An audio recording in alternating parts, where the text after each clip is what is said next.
Hey guys, welcome to your channel. In this video, you will learn on how you can use the Connecteam app. So, as you can see right here, I am currently using my, laptop. But yeah, it's just the same process. All you have to do is to fill out the form, and then if you are eligible to create your account, then they will going to send you a link via your phone number where you can download the application. Okay, so yeah, here if you're using your laptop device, and you just have to open any of your web browser, and then you just have to search for Connecteam. Okay, and then you have this first website, so all you have to do is to simply tap on this one, or you can download it from Play Store or App Store. Okay, so after that, if you already have an account, then you will be directed to this page. But if you don't have an account yet, then you just have to sign up for one.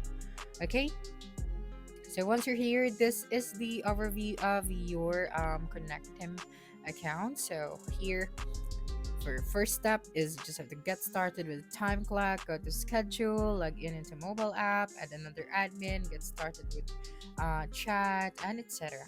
Okay, so right here, you can see here your engagement and then your daily activity. Okay, and then be able to see here the number of users. So yeah, right here, and then you have your admins and your archives. Now right here on your communication, as you can see, we have a chat, updates, directory, events, knowledge base, and help desk. So for example, you have your chat. So if you're Still struggling to chat, separate then between you personal and see that right here. And then for the updates, then you have it right here. Okay, and then for directory. Now, if you want to add more widgets right here, then I just have to tap on the add new option. Now, let's focus on the operation section. Okay, so for example, we are going to proceed with the time clock. Okay, so get started with the time clock. So just simply tap on this one. Okay, and then here, let's just skip this part. Okay, so right here, as you can see, let me just close this section. So you'd be able to see here the details. So you have the type, the collect in, the collect out, daily total, the total regular, the total overtime, and the paid time off. And then if you have a request, then you'd be able to see that right here. Okay, now let's go to the forms.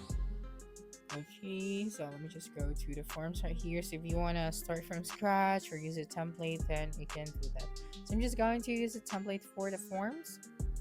Okay, so for example, I'm just going to use this equipment sign up form, and then tap on the select this template. Okay, and then you can remove or arrange the sequence of the fields. Okay, and then this is how it looks like. So basically, this is the overview of this form. So if you want to save this one, just simply tap on the save option. Okay, and then you just have to tap on next, and then you just have to publish this form. Okay, so let me just close this section, then go back here. Now let's go to our schedule. Okay, so tap on the go to schedule. Okay, so here we are going to set up the schedule in 2 easy steps. Here, of course, we have to add here the fields. So it's very important to include the location, the address, the users, the note, shift tags, and more. And for the optional fields, we have the shift title. Okay, so now let's proceed to the next step. And then here, how should the schedule look? So this is the view by, so if you want to see the user or the location. And then for the structure, if it is simple or group, and then you automatically see here the overview. Then for the preview fields, we have the hours, the address, and the shift title. So if you wanna arrange this one, so you just have to simply drag it. Okay, after that, you just have to tap on the create schedule. Okay, so basically it's very easy to use this one. So all you have to do is to explore the different section that you can find here. Okay, so for the schedule, you have that right here. You have the details, your employees, and then here, if you are done with this one, so you just have to simply tap on the publish option. Okay, so if you want to explore more about this application or about this website, then you just have to visit their website.